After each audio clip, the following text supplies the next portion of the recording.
Good afternoon students. आज हम जो टॉपिक अभी पढ़ने जा रहे हैं उस टॉपिक का नाम है torque equation of DC motor. DC motor की टॉर्क इक्वेशन अपन को देखना है। उसके लिए अपन को ये वाली चीज़ ध्यान रखना पड़ेंगी, कुछ फॉर्मूले याद रखना पड़ेंगे। यहाँ हमने एक मोटर ली है, मोटर के साथ यहाँ इनपुट है, इधर आउटपुट है, उधर से करंट आएगी, इस मोटर के अंदर जाएगी। तो अगर हम इसकी इक्वेशन लिखते हैं तो कैसे लिखेंगे, आपको सबको मालूम है। यहाँ से स्टार्ट करेंगे, V minus I R equal to E B.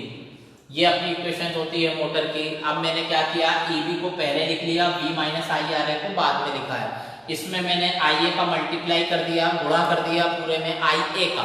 तो यहाँ हो जाएगा IA इंटू ई बी, यहाँ होगा V इंटू आई ए, यहाँ होगा IA स्क्वायर इंटू आर ए। ये जो IA इंटू ई बी होता है, ये IA इंटू ई बी ये आउटपुट पे है, V इंटू आई ए जो है वो इनपुट पे है, ये आउटपुट पे वो इनपुट पे। तो यहाँ देखें, ये आई ए इंटू ई बी जो दिख रहा है ये पावर है। इस पावर को हम बोलते हैं मैकेनिकल पावर।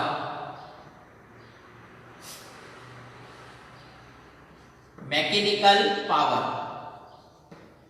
इसको हम बोलते हैं इलेक्ट्रिकल पावर, और इसको बोलते हैं I A square into R ए। कुछ याद आ रहा है? ये थे कॉपर लॉस, तो इसको हम बोलते हैं यहां पर आर्मेचर कॉपर लॉस। तो ये चीज पहली वाली मैकेनिकल पावर, दूसरी वाली इलेक्ट्रिकल पावर, तीसरी वाली क्या कहलाएगी, आर्मेचर कॉपर लॉस। तो यहाँ ये आई इंटू ई बी को याद रखना, इसको हम कहते हैं mechanical power developed in armature. इस आई इंटू ई बी को कहते हैं mechanical power developed in armature. इसको बोलते हैं electrical power developed, electrical power या output input power, electrical power और इनपुट पावर। और इसको हम बोलते हैं I A square into R A को आर्मेचर कॉपर लॉस। तो अभी हमें इसकी जरूरत पड़ेगी ये वाले पोर्शन की। आई इंटू ई बी को हम क्या बोलते हैं, mechanical power developed in armature. बनाइए जल्दी से।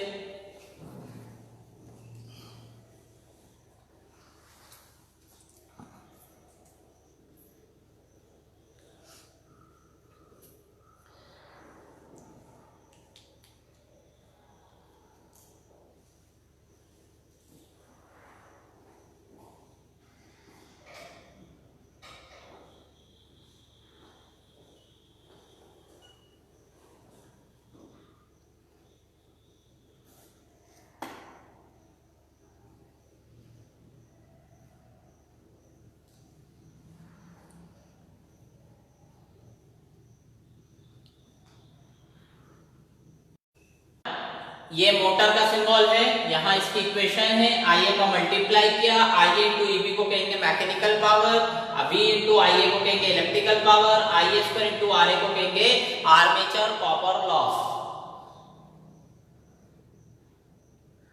अब अगला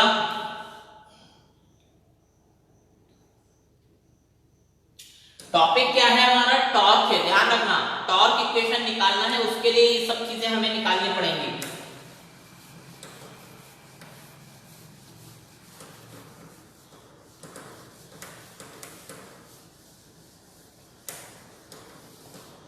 अब मान लिया ये हमारा स्टेटर है,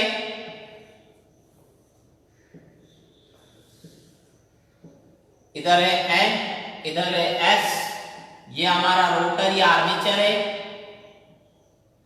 इसकी मिड पॉइंट पे ये रेडियस है R। तो जो टॉर्क होता है वो टॉर्क बराबर होता है force into perpendicular distance. Torque का फॉर्मूला होता है फोर्स इनटू परपेंडिकुलर डिस्टेंस और रेडियस। तो पहले हम ये रोटर बनाएंगे, स्टेटर है पूरा, बीच में रोटर है, उसमें रेडियस है R। तो अगर T का मतलब काय से है, टॉर्क से, ये टॉर्क निकाल रहे हैं, तो टॉर्क बराबर होगा फोर्स इनटू परपेंडिकुलर डिस्टेंस और रेडियस। ये फॉर्मूला उतारिए, कॉपी में उतारते हुए चलिए।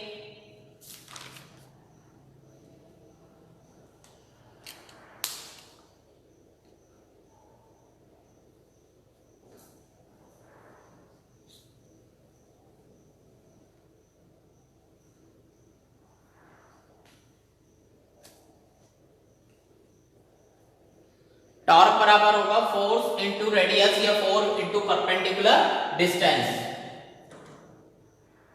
अब आगे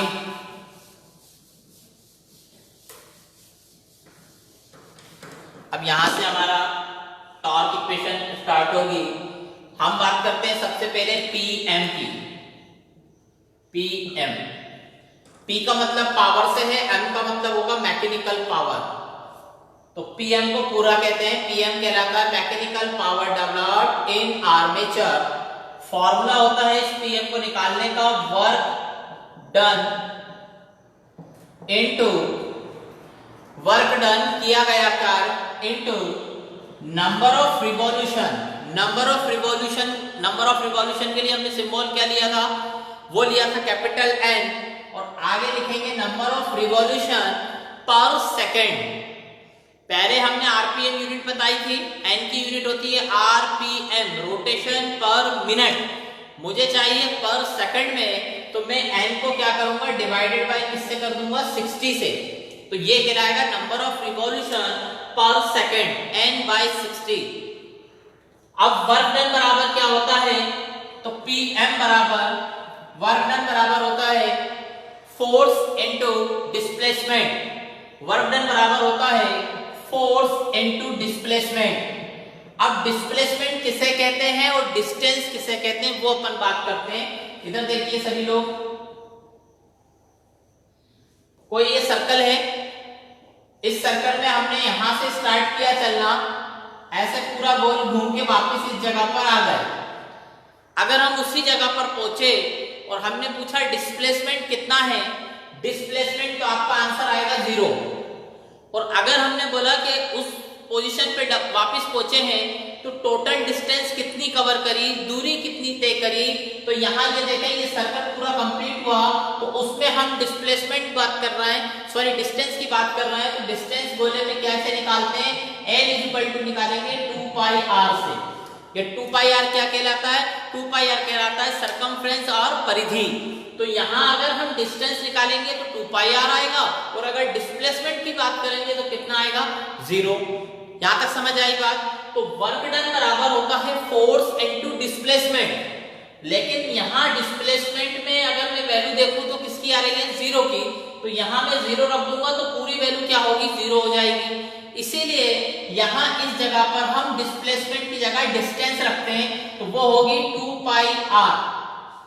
डिस्टेंस रखेंगे यहाँ पर। वर्क डन का फॉर्मूला होता है फोर्स इनटू डिस्टेंस डिस्प्लेसमेंट, उसकी जगह मैंने 2 पाई r रखा इनटू n अपॉन 60। फिर अभी मैंने एक चीज आपको बोली थी कि जो पीएम होता है, पीएम कहलाता है mechanical power developed in armature. इसकी जगह हम लिख सकते हैं ईबी इनटू आईए। आगे चले, ये है F और ये है R। अभी बताया था F इंटू R क्या कहलाता है, वो कहलाता है T। T का मतलब torque into 2 pi into n upon 60। अब मुझे निकालना क्या है, मुझे इस T को निकालना है। मैंने टॉपिक डाला है torque equation of DC motor. Torque निकालना है, तो इतना उतारिए फिर आगे चलते हैं।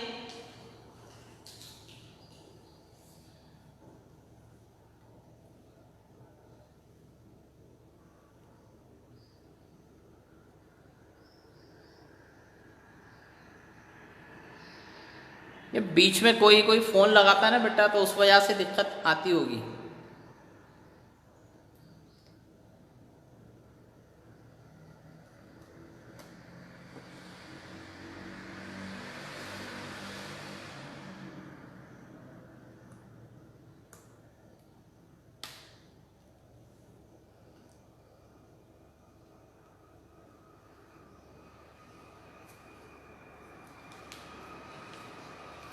ओके आयुष,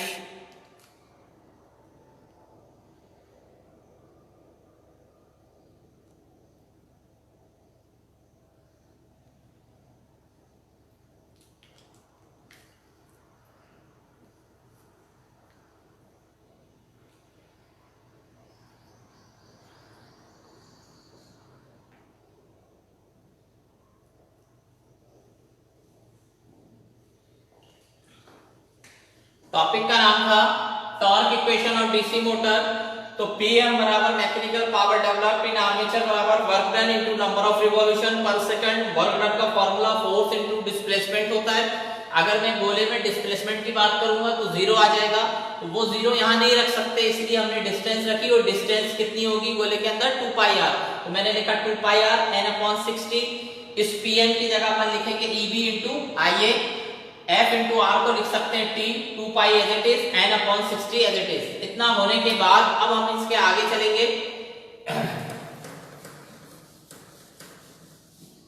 यहां पर हम T की वैल्यू निकालेंगे, T की वैल्यू, तो यहां T बराबर देखिए कितना आएगा, T बराबर, तो एक काम करते हैं, यहां पर पहले Eb की वैल्यू रख लेते हैं। तो Eb की वैल्यू कितनी होती है, P5NZ/60A, ये अपनी रहती है Eb की वैल्यू। आगे चले, Ia आ गया, फिर T into 2 pi into n/60, तो n से n कैंसिल हो जाएगा, 60 से 60 कैंसिल हो जाएगा, और कुछ कैंसिल होगा क्या, नहीं। तो अब यहां पर हमें T की वैल्यू निकालना है, तो T बराबर कितना मिलेगा, यहां से बचा P5ZIA/2 पाई A, ये है टॉर्क इक्वेशन। T बराबर P5ZIA/2 पाई A।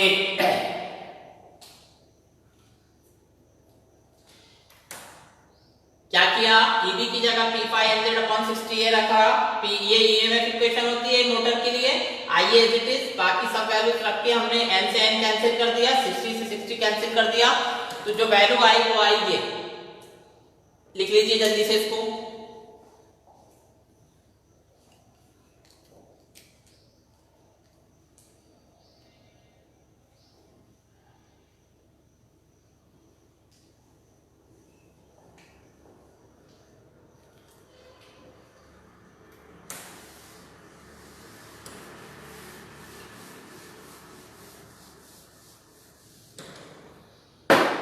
अब अगला स्टेटमेंट ध्यान से सुनिएगा, जब भी हम कोई मोटर बनाते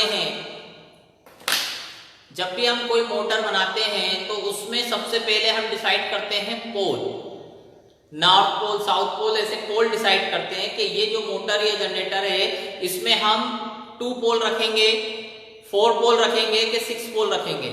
तो अगर हम डिजाइन कर रहे हैं तो सबसे पहले पोल डिजाइन करेंगे, तो हमने जैसे डिजाइन कर लिया कि 4 पोल रख लिए, ध्यान से सुनना, हमने पूरी मोटर की वाइंडिंग कर दी, मोटर कंप्लीट कर दी। अब दूसरे दिन हमने दिल चाहा कि नहीं ये मोटर में हमें 4 पोल की जगह 6 पोल करना है, तो ये पॉसिबल नहीं है। मतलब एक बार आपने जो डिजाइन कर ली मोटर, जितने पोल पे डिजाइन कर ली उतने ही पोल रहेंगे, वो पोल चेंज नहीं होंगे। इट मींस किसी भी मोटर के अंदर जो नंबर ऑफ पोल्स होते हैं वो कांस्टेंट होते हैं, वो फिक्स होते हैं, वो स्थिर होते हैं, वो चेंज नहीं होते। अब आगे हम फाई की बात नहीं करते, अभी जेड की बात करते हैं। जेड कहलाता है टोटल नंबर ऑफ कंडक्टर। सुनना ध्यान से, एक स्लॉट्स लिया मैंने मोटर में और उसमें 15 वायर या 10 वायर डाल दिए, ऐसे स्लॉट्स में हमने वायर डाले, 10 वायर डाल के पूरी वाइंडिंग कंप्लीट कर दी, उसको सुखा दिया, वार्निश चढ़ा के बाहर सुखा दिया। दूसरे तीसरे दिन हमें याद आया कि नहीं इसमें हमें 10 नहीं डालना था, इसमें 9 डालना थे। क्या पॉसिबल है क्या? नहीं। मतलब ये है कि जब भी कोई मोटर आप डिजाइन करोगे तो उसमें टोटल नंबर ऑफ जो कंडक्टर है वो कैसे होंगे? कांस्टेंट होंगे, वो चेंज नहीं होते।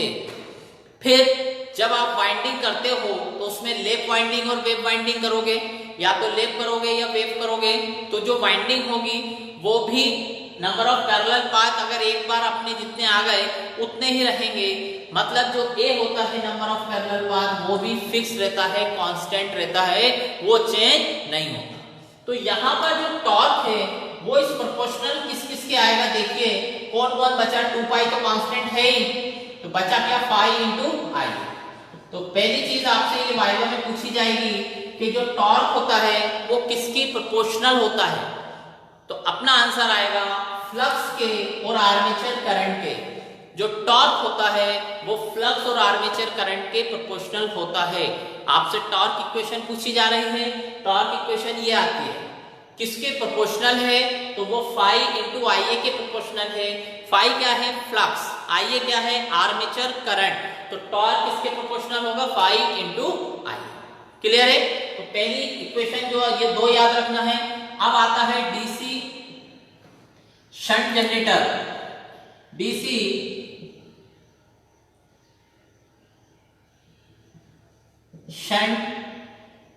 Shunt motor. DC shunt motor में क्या होता है, जो फ्लक्स होता है, ये फ्लक्स जो दिख रहा है ये भी कांस्टेंट होता है। डीसी शंट मोटर, ये तो सिंपल मोटर की टॉर्क इक्वेशन हो गई। अब मोटर में भी दो टाइप्स होते हैं, डीसी सीरीज और डीसी शंट। तो डीसी शंट में जो ये फ्लक्स होता है ये भी कांस्टेंट नेचर का होता है। अगर ये भी कांस्टेंट है तो ये इसमें चला जाएगा, तो टी किसके प्रोपोर्शनल, तो पहला पॉइंट आएगा T is proportional to I ए। तीन चार फॉर्मूले टोटल मुझे आपको बताना है, चारों ध्यान रखेंगे। फिर आता है DC series motor,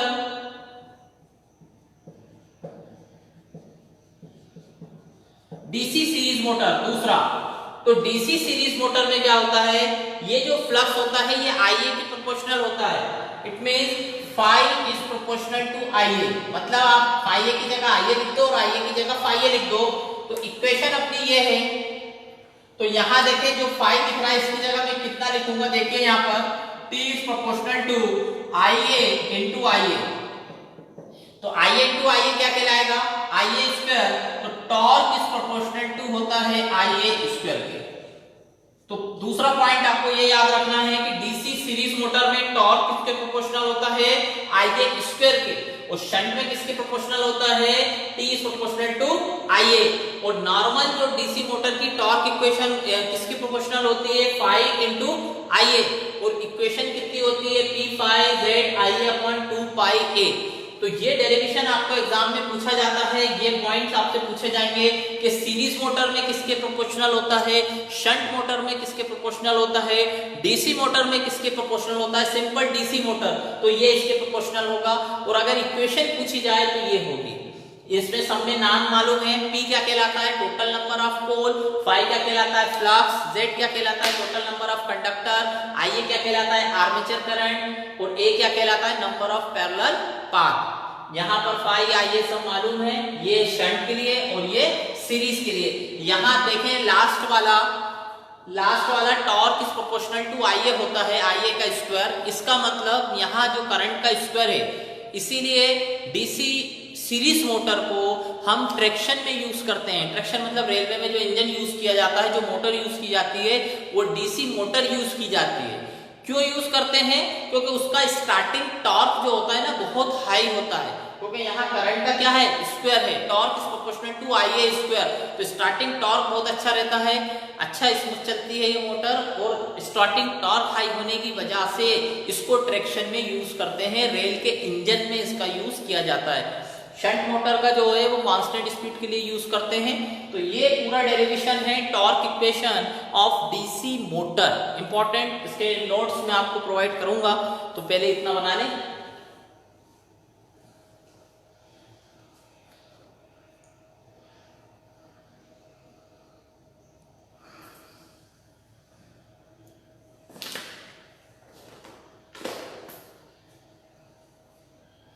important chapter था ये, इंपॉर्टेंट टॉपिक था पूरा, बहुत इंपॉर्टेंट है, एग्जाम में पूछा जाता है।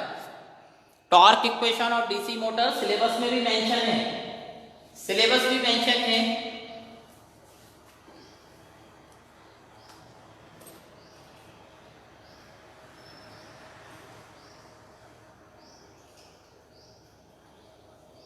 आप लोग कॉपी अपडेट कर लीजिएगा अपनी, हो सकता है सैटरडे को मैं आप लोगों से कॉपी चेक करूं, आप लोग एक एक स्टूडेंट्स की।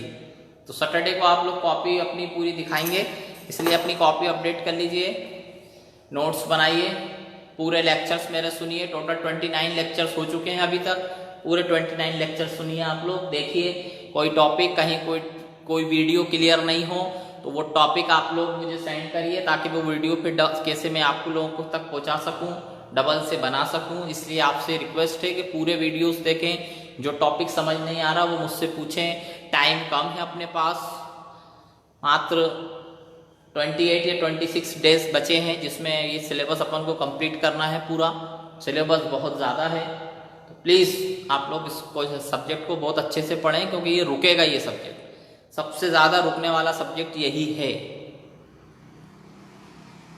बार बार बोल रहा हूँ, सबसे ज़्यादा रुकने वाला सब्जेक्ट यही है। ठीक है, मंडे अपन स्टार्टर पढ़ेंगे।